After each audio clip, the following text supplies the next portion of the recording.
Bismillahirrahmanirrahim. Assalamualaikum warahmatullahi wabarakatuh. Perkenalkan, nama saya Sofia, saya dari kelas 2C. Saya akan mempresentasikan hasil dari makalah saya tentang filsafat pendidikan Pancasila, pengantar pemikiran tentang Pancasila sebagai dasar dan pandangan hidup bangsa Indonesia. Nah, yang pertama itu saya akan menjelaskan tentang Pancasila sebagai filsafat pendidikan, yang dimana Pancasila adalah dasar negara bangsa Indonesia yang memiliki fungsi dalam kehidupan, dan negara Indonesia tidak saja sebagai dasar negara Republik Indonesia, tetapi juga alat untuk mempersatukan bangsa, kepribadian bangsa, pandangan hidup bangsa, sumber dari segala sumber positif dan sumber ilmu pengetahuan di Indonesia. Nah, jadi Pancasila sebagai filsafat bangsa dan negara Indonesia didasarkan atas prinsip konstitusionalisme. Nah, sebuah konsensus yang menjamin tegaknya konstitusionalisme negara modern pada proses reformasi untuk mewujudkan demokrasi. Nah, pada umumnya bersandar pada 3 kesepakatan, yaitu yang pertama kesepakatan tentang tujuan dan cita-cita bersama. Nah, yang kedua tentang kesepakatan tentang the rule of law, di mana sebagai landasan pemerintahan atau penyelenggaraan pemerintahan negara. Yang terakhir ada namanya kesepakatan tentang bentuk institusi-institusi dan prosedur ketatanegaraan. Nah, dan sebagai sebuah bangsa, Indonesia mendasarkan pada konsep konstitusionalisme sebagaimana yang dinyatakan oleh yang ketiga tadi itu. Nah, dari pandangan hidup ini dapat diketahui cita-cita yang ingin dicapai bangsa, gagasan-gagasan kejiwaan apakah yang hendak diwujudkan dalam sebuah masyarakat berbangsa dan bernegara. Nah, ketika para pendiri negara Indonesia menyiapkan negara Indonesia yang merdeka, mereka sadar sepenuhnya untuk menjawab suatu pertanyaan dasar. Ya, contohnya itu seperti di atas dasar apakah negara Indonesia merdeka didirikan? Nah, dengan jawaban yang mendukung makna hidup bagi bangsa Indonesia sendiri yang merupakan perwujudan dan pengejawantahan nilai-nilai yang dimiliki, diyakini dan dihayati kebenarannya oleh masyarakat sepanjang masa dalam sejarah perkembangan dan pertumbuhan bangsa sejak lahir. Nah, di sini filsafat adalah proses berpikir secara mendalam dan sungguh-sungguh untuk mencari kebenaran sesuatu. Nah, sementara filsafat pendidikan adalah pemikiran yang mendalam tentang pendidikan berdasarkan filsafat. Nah, filsafat pendidikan juga dapat dimaknai sebagai kaidah filosofis dalam bidang pendidikan yang menggambarkan aspek-aspek pelaksanaan filsafat umum dan menitik beratkan pada pelaksanaan prinsip-prinsip dan kepercayaan yang menjadi dasar dari filsafat umum dalam upaya memecahkan persoalan-persoalan pendidikan secara praktis. Nah, di sini dalam kaitannya dengan Pancasila sebagai filsafat pendidikan, maka harus dipahami bahwa Pancasila sebagai pandangan hidup yang diyakini dan menjiwai kehidupan masyarakat untuk mengidealisasikan dalam proses berbangsa, maka harus ada upaya yang sungguh-sungguh mengenai bagaimana nilai-nilai Pancasila dalam dilaksanakan melalui proses pendidikan. Nah, Pancasila menjadi sumber nilai untuk mengarahkan proses pendidikan yang menyangkut secara jelas output pendidikannya agar mampu menghasilkan manusia Indonesia yang mengidealkan sebagaimana yang dikehendaki. Nah, yakni manusia yang mampu mengenali seluruh potensi kediriannya sehingga mampu menjalankan kehidupan. Nah, jadi di sini saya akan menjelaskan itu yang pertama tentang aspek ontologis filsafat pendidikan Pancasila. Yang dimana ontologi adalah cabang filsafat yang persoalan pokoknya adalah mempertanyakan mengenai kenyataan atau realitas. Nah, persoalan-persoalan ini identik dengan pembicaraan mengenai hakikat ada. Nah, hakikat ada di sini dapat berarti tidak apa-apa. karena merujuk dan menunjuk pada hal umum atau abstrak umum universal. Nah, pengertian ini baru menjadi konkret sejauh diberikan sesuatu di belakangnya. Nah, jadi pengertian abstrak umum dan universal dalam hal ini adalah pengertian pokok yang terdapat dalam setiap unsur-unsur sila dari Pancasila. Nah, Pancasila terdiri dari sila-sila yang mempunyai awalan dan juga akhiran, yang dalam tata bahasa membuat abstrak dari kata dasarnya yang artinya meliputi hal-hal yang jumlahnya tidak terbatas dan tidak berubah terlepas dari keadaan, tempat, dan waktu. Nah, jadi di sini yang pertama itu ada namanya ketuhanan yang Maha Esa, yang dimana dengan sila pertama ini, maka hasil proses pendidikan diharapkan dapat menjadi manusia yang bertakwa kepada Tuhan yang Maha Esa, yang juga merupakan bagian dari sistem pendidikan nasional.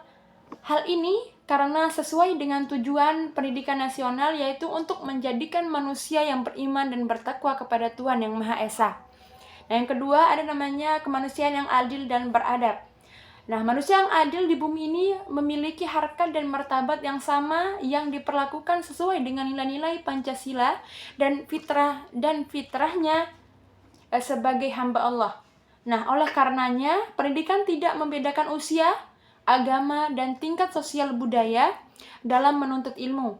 Nah, setiap manusia memiliki kebebasan dalam menuntut ilmu, dapat perlakuan yang sama, kecuali pada tingkat ketakwaan seseorang. Sila yang ketiga, Persatuan Indonesia, yang dimana Pancasila ini tidak membatasi golongan tertentu untuk memperoleh pendidikan. Nah, semua golongan harus dapat menerima pendidikannya dengan baik. Nah, sehingga setinggi-tingginya sampai dengan batas kemampuan berpikir yang dimilikinya, sebagaimana yang terjamin dalam Undang-Undang Dasar 1945 Pasal 31 Ayat 1. Nah, selanjutnya sila yang keempat, kerakyatan yang dipimpin oleh hikmat kebijaksanaan dalam permusyawaratan perwakilan. Di sini tuh mencerminkan semangat demokrasi yang selalu hadir dan mewarnai kehidupan masyarakat di Indonesia. Nah, banyak sekali praktek-praktek hidup masyarakat yang menjadikan musyawarah sebagai intisari demokrasi yang dapat ditemukan hingga saat ini. Nah, karena inilah ciri hidup bermasyarakat Indonesia. Nah, sila yang kelima yaitu keadilan sosial bagi seluruh rakyat Indonesia, yang dimana dalam sistem pendidikan nasional, maka maksud adil dalam arti yang luas mencakup seluruh aspek pendidikan yang ada. Nah, selanjutnya yang kedua ada namanya aspek epistemologis filsafat pendidikan Pancasila, yang dimana epistemologi merupakan studi filsafat yang berfokus pada sumber, syarat, dan proses terjadinya ilmu pengetahuan, batas validitas, serta hakikat ilmu pengetahuan. Nah, melalui filsafat kita dapat menentukan tujuan-tujuan yang akan dicapai demi peningkatan ketenangan dan kesejahteraan hidup. Nah, pergaulan dan berwarga negara. Nah, jadi dasar epistemologis Pancasila tidak dapat dipisahkan dengan dasar ontologisnya. Nah, Pancasila sebagai suatu ideologi bersumber pada nilai-nilai dasar, yaitu filsafat Pancasila. Nah, sumber pengetahuan Pancasila adalah nilai-nilai yang ada pada bangsa Indonesia yang ditemukan dalam adat istiadat serta kebudayaan dan nilai religius. Nah, dalam pembahasan aspek epistemologis juga membahas tentang sila-sila Pancasila. Yang pertama yaitu tentang ketuhanan yang Maha Esa, yang dimana pemikiran tentang apa dan bagaimana sumber pengetahuan manusia diperoleh melalui akal atau panca indera dan ide atau Tuhan. Nah, dari ide atau Tuhan. Nah, yang kedua, kemanusiaan yang adil dan beradab, di mana pribadi manusia adalah subjek yang searah potensial dan aktif, berkesadaran tahu atas eksistensi diri, dunia, bahkan juga sadar dan tahu bahwa di suatu ruang dan waktu tidak ada apa-apa. Nah, selanjutnya sila yang ketiga yaitu Persatuan Indonesia, yang dimana proses terbentuknya pengetahuan manusia merupakan hasil dari kerjasama atau produk hubungan dengan lingkungannya. Nah, yang keempat yaitu kerakyatan yang dipimpin oleh hikmat kebijaksanaan dalam permusyawaratan perwakilan, yang dimana keterlibatan keluarga dan masyarakat inilah yang dapat memperkuat tercapainya tujuan pendidikan nasional. Nah, yang akan semakin mampu mendorong setiap manusia memiliki kebebasan dan mengemukakan pendapat melalui lembaga pendidikan atau saluran informasi lainnya. Nah, yang terakhir yang kelima, keadilan sosial bagi seluruh rakyat Indonesia. Yang dimana semua proses pendidikan dan tujuan pendidikan harus diarahkan pada tercapainya keadilan bagi seluruh rakyat Indonesia. Nah, selanjutnya di sini ada aspek aksiologis, yang dimana aksiologis merupakan cabang filsafat yang memfokuskan perhatian pada persoalan nilai.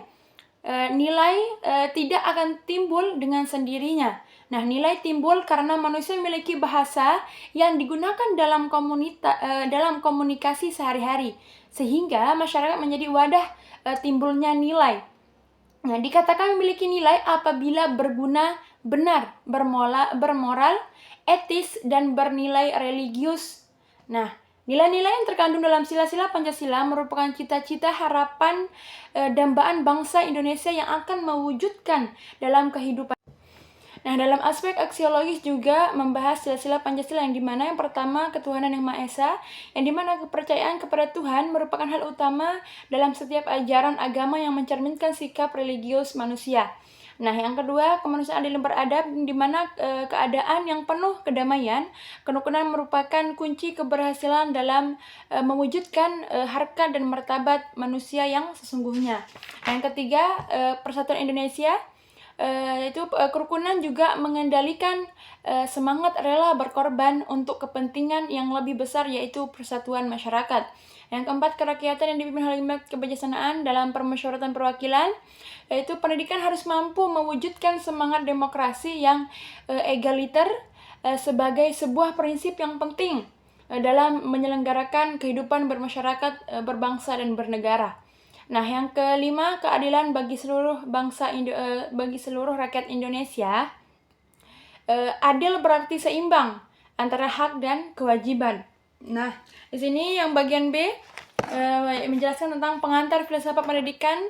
Yang di sini ada pengertian filsafat, yang dimana kata filsafat dalam bahasa Yunani adalah filosofia. Nah, kata filosofia dalam bahasa Yunani merupakan kata menjemuk yang terdiri dari dua kata, yaitu philo dan sophia. Nah, philo artinya cinta dalam arti luas, yang ingin dan karena itu lalu berusaha mencapai yang diinginkannya. Nah, kalau sophia artinya kebijakan yang artinya pandai, pengertian yang mendalam. Nah, berdasarkan asal kata, filsafat boleh diartikan ingin mencapai pandai, cinta, dan kebijakan. Nah, yang kedua, ini ada tentang Pancasila sebagai sistem filsafat, yang dimana dalam sistem filsafat yang mengacu pada keterkaitannya beberapa macam pemikiran untuk membentuk satu kesatuan sehingga mencapai tujuan bersama. Nah, beberapa ide tersebut adalah berpikir tentang keberadaan suatu atau disebut ontologi. Nah, berpikir tentang pengetahuan yang disebut epistemologi. Nah, berpikir tentang nilai yang disebut sebagai aksiologi. Nah, Pancasila sebagai sistem filsafat pada dasarnya merupakan body of knowledge. Dalam kehidupan sehari-hari, Pancasila menjadi pedoman atau landasan bagi manusia Indonesia yang memandang alam semesta, realitas kemanusiaan, sosial kebangsaan dan sosial dan serta makna hidup, dan juga menjadi landasan bagi manusia untuk memecahkan masalah-masalah yang dihadapinya dalam kehidupan sehari-hari. Nah, yang terakhir itu penjelasan tentang Pancasila sebagai pandangan hidup bangsa. Nah, di mana Pancasila merupakan pandangan hidup dan kepribadian bangsa yang nilainya bersifat nasional yang mendasari kebudayaan bangsa. Nah, maka nilai-nilai tersebut merupakan perwujudan dari aspirasi. Nah, selanjutnya keberhasilan suatu bangsa dalam mencapai tujuannya sangat ditentukan oleh kualitas sumber daya manusianya. Bahkan dalam dikatakan bahwa bangsa yang besar dapat dilihat dari kualitas atau karakter bangsa itu sendiri. Nah, membangun berarti bersifat memperbaiki. Nah, membina, mendirikan, dan mengadakan sesuatu. Nah, karakter adalah tabiat, watak, sifat-sifat kewajiban, akhlak atau budi pekerti yang membedakan seseorang dengan lainnya. Nah, jadi membangun karakter ada suatu usaha yang dilakukan untuk membina, memperbaiki atau membentuk tabiat, watak, sifat, kewajiban, akhlak insan manusia sehingga menunjukkan perangai dan tingkah laku yang baik berdasarkan nilai-nilai Pancasila. Nah, untuk menguatkan kembali pandangan hidup ini, maka dapat dilakukan dari lingkungan terdekat setiap individu, yaitu lingkungan keluarga. Nah, karena setiap individu mempunyai hak untuk bertahan dari segala gangguan dan ancaman termasuk pengaruh-pengaruh dari luar untuk mengganti ideologi Pancasila. Nah, maka dari itu peran keluarga menjadi hal yang paling utama dalam diri setiap orang. Peran keluarga yang berkaitan dengan hak dan kewajiban fungsi perlindungan yaitu sifat dasar individu yang bertahan terhadap segala gangguan dan ancaman. Hanya itu dari isi makalah saya. Sebelum saya tutup, mohon maaf bila ada kesalahan. Wallahul muwaffiq wal hadi ila sabilir rasyad. Assalamualaikum warahmatullahi wabarakatuh.